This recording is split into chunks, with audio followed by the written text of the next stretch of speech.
Subscribe करें L Patel channel को और बेल आइकन दबाएं किसानी संबंधित जानकारी यूट्यूब पर देखने के लिए। नमस्कार किसान भाइयों, आप सभी का एक बार फिर से स्वागत है हमारी यूट्यूब चैनल एल पटेल। तो काफ़ी किसान भाइयों ने मुझे कमेंट किया है कि आप मूंग की दवाइयों के बारे में भी जानकारी दें, तो मैंने इसमें पूरा कीट प्रबंधन और इल्ली प्रबंधन के लिए नया वीडियो बनाया है, जिसमें आप पूरी डिटेल जान सकते हैं कि किस समय कौन सी इल्ली आती है और उसे किस प्रकार से हमें मारना है।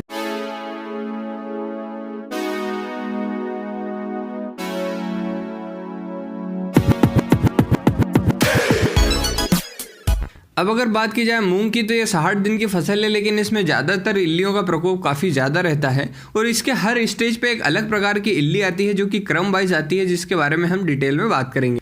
सबसे पहले बात की जाए तो जब हमारा मूंग 2 पत्ते का रहता है तभी एक इल्ली आती है जिसे जाले वाली इल्ली कहते हैं काफ़ी किसान भाई, जो कि तम्बाकू इल्ली होती है। वो क्या करती है कि जो नई कोपल आने वाली होती है, जिससे कि हमारी पहली 3 पत्तियां मूंग की निकलती है, उसके वहाँ पे एक जाला बना लेती है और उसमें करीब 100 से लेकर 50 तक के अंडे देती है और वो इल्ली जो है खाना चालू करती है और इसकी जो मात्रा है वो काफ़ी ज़्यादा होती है और ये बहुत कम समय में पूरे एरिया को नुकसान पहुँचा देती है। इसलिए इस इल्ली को प्रबंधन के लिए आप हमेशा एक्टिव। और ये जो पहला इल्ली का अटैक होता है, इससे हमारे सबसे ज़्यादा नुकसान होता है। अगर इस समय आप इल्लियों को अपनी फसल को खिला देते हैं तो करीब 15 दिन आपके मूंग लेट हो जाते हैं, जो कि हमारे लिए काफ़ी नुकसान वाली बात है। इससे हमें 2-3 प्रकार के नुकसान होंगे। जैसे अगर उसमें बारिश जल्दी आ जाती है तो हमारी पूरी फसल खराब हो जाएगी। इसलिए इस समय हमें सबसे ज़्यादा एक्टिव रहना होगा और जैसे ही 8 से 10 दिन के करीब हो हमारे मूंग को जब ऊँग आए तो उसके बाद आप इसमें तुरंत स्प्रे कराएं। अब अगर बात की जाए कि अब हमें कौन सी चीज़ का स्प्रे करना चाहिए, तो दवाइयों में बात की जाए तो काफ़ी किसान भाइयों को सलाह दी जाती है कि आप लेवेंडासाइलाथ्रिन डाल लो या फिर प्रोफेनोसाइफर डाल लो, लेकिन ये जो है दवाइयाँ गर्मी के समय में काम नहीं कर पाती है। इसलिए मैंने कुछ सेलेक्टेड दवाइयाँ ली है जो कि गर्मी में सबसे ज़्यादा इफेक्टिव रिजल्ट देती है, उनके बारे में मैं बताता हूँ।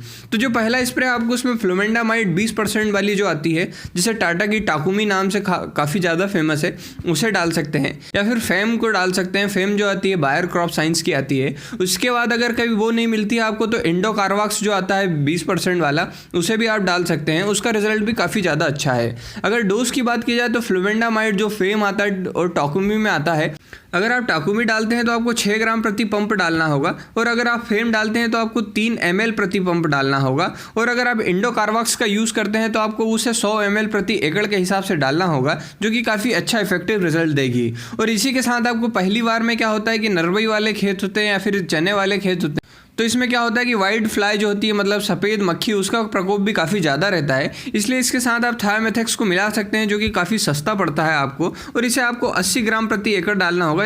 इससे जो आपकी वाइट फ्लाई मतलब सफ़ेद मक्खी है वो भी मर जाएगी। और अगर ये आप नहीं डाल पाते हैं तो आप इसमें प्रोफेनोसाइफर डाल सकते हैं और प्रोफेनोसाइफर अगर आप मिक्स करते हैं तो आप 4 बजे या फिर शाम के समय में ही स्प्रे कराएं, ताकि ये रात भर में अपना रिजल्ट दिखाकर ख़त्म हो जाए और आपको फ़ायदा रहे। अब बात आती है कि इसके बाद हमें दूसरा स्प्रे कब करना होता है। तो आप देखेंगे कि इस समय के बाद हमारी जो पौधे होते हैं उसके ऊपर कोई विशेष इल्लियों का प्रकोप नहीं होता और जैसे ही आप पहला स्प्रे करेंगे उसके बाद आपके 15 दिन का आपको अंतराल मिल जाएगा आपको स्प्रे करने के लिए। और 15 दिन बाद देखेंगे आपको तो कुछ इल्लियों का प्रकोप दिखेगा जो कि पत्तों को खाती है। उसमें विशेषता होती है हमारी हरी सेमिलूपर, जो कि हमारे पत्तों को खाती है, और इसी के साथ होती है तम्बाकू इल्ली। जो मूंग की फसल है इसमें सबसे ज़्यादा अगर किसी इल्ली का अटैक रहता है तो वो हमारी तम्बाकू इल्ली।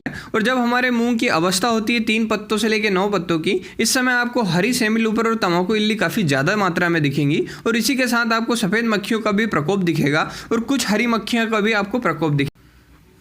तो इस समय भी आपको एक स्प्रे कराना होगा जो कि काफ़ी फ़ायदेमंद स्प्रे होता है और इसके बाद जो है हमारे करीब आपको 15 दिन का अंतराल मिल जाएगा। इस प्रकार आप देखेंगे तो जो पहला स्प्रे है और दूसरा स्प्रे है, इसके अंदर आपका 15 दिन का अंतराल रहेगा और वो 10 दिन में छिटाता है, तो आपकी जो फसल है वो 25 दिन से लेकर 35 दिन के करीब में रहती है। और इस समय आपको जो स्प्रे कराना है उसमें आपको काफ़ी जो दुकान वाले हैं वो आप कहेंगे कि आप लेवेंडासाइलाथ्रिन छिटवा लो या फिर इमावेक्टिन बेंजोएट छिटवा लो, लेकिन इन दोनों का रिजल्ट बिल्कुल भी नहीं आ रहा है, क्योंकि जो टेम्परेचर है हमारी मूंग की फसल का वो इतना ज़्यादा रहता है कि ये जो दवाइयाँ हैं ये एक्टिव होने से पहले ही इवोपरेट हो जाती है, मतलब उड़ जाती है और हमें बिल्कुल भी इससे फ़ायदा नहीं होता है। तो जो भी आपको किसान भाई को सलाह दे कि इमावेक्टिन बेंजोएट काफ़ी अच्छा रिजल्ट देगी, उसे डाल के देखिए, तो आप बिल्कुल भी इसका यूज़ ना करें। इससे आपके पैसे खराब हो जाएंगे और आपको फ़ायदा भी नहीं मिलेगा। इसलिए आपका जो दूसरा स्प्रे है इसमें आपको फ्लुमेंडामाइड या फिर क्लोरोनेट्रिनिप्रोल डलवाना होगा। क्लोरोनेट्रिनिप्रोल मतलब कोराजन को जो केमिकल है उसे कहते हैं, जो कोराजन में आता है, वेस्टिग्योर में आता है और बाकी सभी कंपनियों की आ रही है, जैसे धनुका की कवर भी आ रही है, इसमें भी यही केमिकल आता है, तो ये आपको डलाना होगा। और इसी के साथ आपको एडिशनल में हमेशा थायोमेथेक्स या फिर एसिडामिप्रिड या फिर इमिडाक्लोरोपिड, इन तीनों में से कोई सी भी एक चीज़ को डलाना होगा। इससे क्या रहेगा कि जो आपकी वाइट मक्खी है उसका प्रकोप आपकी फसल पे बहुत कम रहेगा और इससे जो आपका येलो मोजेक वायरस अगर आपके खेत में हो भी जाता है, बाय चांस आपने पहले ट्रीटमेंट नहीं किया हो उसके बारे में, तो ये उसको काफ़ी हद तक कंट्रोल करके रखेगा। और दूसरी जो बीमारियाँ है, भभूतिया रोग, ये सभी को कंट्रोल करके रखता है और इससे हमें काफ़ी ज़्यादा फ़ायदा रहता है। इसलिए आप हमेशा सफ़ेद मक्खी को मारने के लिए कोई ना कोई दवाइयों का स्प्रे जरूर करें साथ में। तो जो आपको इसमें क्लोरोनेट्रिनिप्रोल और फ्लुमेंडामाइड है, इनका काफ़ी कम डोज रखना है। अगर आप क्लोरोनेट्रिनिप्रोल मतलब कोराजन की बात की जाए तो इसे आपको 4 ml प्रति पंप के हिसाब से यूज़ करना है। अगर आपका पंप 15 लीटर का पानी रखता है तो आपको 4 ml प्रति पंप के हिसाब से रखना है। या फिर अगर एकड़ की बात की जाए तो 20 ml प्रति एकड़ का आपको उपयोग करना है, जो कि कंपनी की मात्रा के अनुसार काफ़ी ज़्यादा कम है, लेकिन इसमें काफ़ी ज़्यादा अच्छा रिजल्ट आपको मिल जाएगा। उसके बाद अगर आप देखेंगे तो आप एक और केमिकल है जिसको छिटवा सकते हैं, उसका नाम है इंडोकार्वाक्स। वो भी काफ़ी अच्छा रिजल्ट देता है, लेकिन वो लंबे समय रिजल्ट नहीं देता। और अगर कभी ये दोनों आप नहीं डाल पा रहे हैं, जैसे आप एसिडामिप्रिड और थायोमेथेक्स और इमिडाक्लोरोपिड आपको मार्केट में नहीं मिल रहा है, तो जो सिजेंटा ने एक नई दवाई निकाली है वॉल्यूम फ्लैक्सी नाम से, उसके अंदर ये दोनों का केमिकल कॉम्बिनेशन कंपनी से ही आ रहा है, उसे भी आप डाल सकते हैं, उससे भी आपको काफ़ी अच्छा रिजल्ट मिलेगा। और याद रखें आपकी फ्लुमेंडामाइड या फिर क्लोरोनेट्रिनिप्रोल ही डालें, उसके अलावा जो दूसरी दवाइयाँ हैं वो रिजल्ट नहीं दे पाएगी आपको ज़्यादा गर्मी के कारण। इसके बाद अगर आप देखेंगे तो आपकी जो इल्लियों है उनका प्रकोप बिल्कुल आपकी फसल पे खत्म हो जाएगा और जो आपकी फसल है वो करीब 45 दिन की हो जाएगी। और 45 से 35 दिन के अंदर आप देखेंगे तो आपकी जो फसल है उसके अंदर पहली फूल की अवस्था स्टार्ट हो जाएगी और इससे आपकी फसल में जो है फूल आना स्टार्ट हो।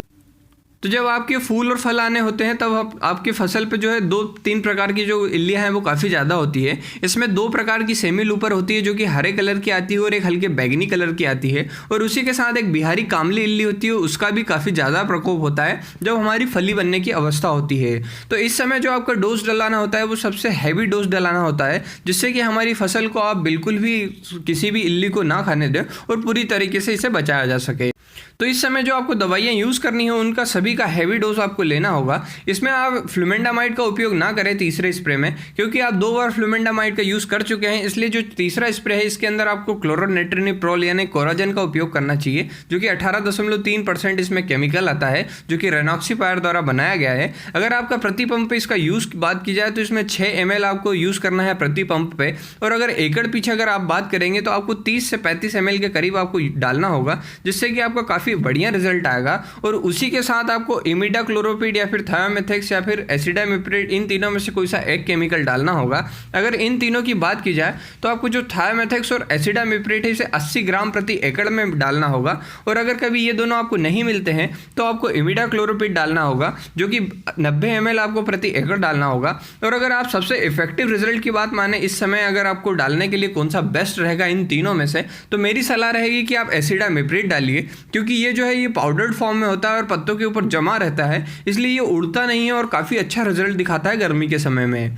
इसके बाद अगर आप देखेंगे तो आपकी जो फसल है उसकी फलियां जो है वो बनने के लिए तैयार हो जाएगी और आपको फिर स्प्रे नहीं लगेगा। लेकिन कभी कभी क्या होता है कि जो क्लाइमेट चेंज होता है उसके कारण आपको एक और स्प्रे कराना होता है, तो इस समय आपको जो है ज़्यादा विशेष कोई दवाई डालना नहीं होगा। इस समय फलियाँ रहती है तो आपको जो भी फली छेदक होती है उन्हें मारने के लिए दवाइयाँ डालनी होती है, तो आप उसके लिए डेल्टामेथ्रिन यानी जो डेसिस दवाई आती है बायर की उसे डाल सकते हैं, या फिर आप प्रोफेनोफॉस या प्लस साइफरमेथ्रिन डाल सकते हैं। तो ये जो नॉर्मल दवाई हैं इन्हें डाल के आप इनका यूज़ कर सकते हैं। आखिरी समय में ज़्यादा प्रकोप कोई होता नहीं है, और अगर आपको वाइट फ्लाई मतलब सफ़ेद मक्खी दिखे भी तो भी उसका प्रिवेंशन करने की कोई ज़रूरत नहीं होती है, क्योंकि इस समय जो है हमारी फलियाँ तैयार हो जाती है और इस समय फसल पर कोई ज़्यादा विशेष नुकसान नहीं होता। और सभी हमारे यहाँ के आसपास के किसान भाइयों से मैंने पूछा है कि किस समय कौन सी इल्ली का प्रकोप होता है, और उस हिसाब से मैंने ये डिटेल बनाई है। तो अगर आपको ये डिटेल सही लगे तो आप नीचे कमेंट जरूर करें कि ये बिल्कुल सही है, या फिर अगर आपको गलत लगे तो आप यह भी कर सकते हैं कि ये गलत है, तो मेरे को भी पता चल जाएगा कि हमें जो किसान भाइयों ने सलाह दी थी वो सही है या नहीं है। तो इस बारे में फिर अगली जो वीडियो बनाऊंगा उसमें मैं इंप्रूवमेंट कर सकूँ। तो यही सब कुछ है मूंग की इल्लियों के बारे में। अगर आपको वीडियो पसंद आई हो तो इसे लाइक करें और चैनल को सब्सक्राइब करना ना भूलें। धन्यवाद।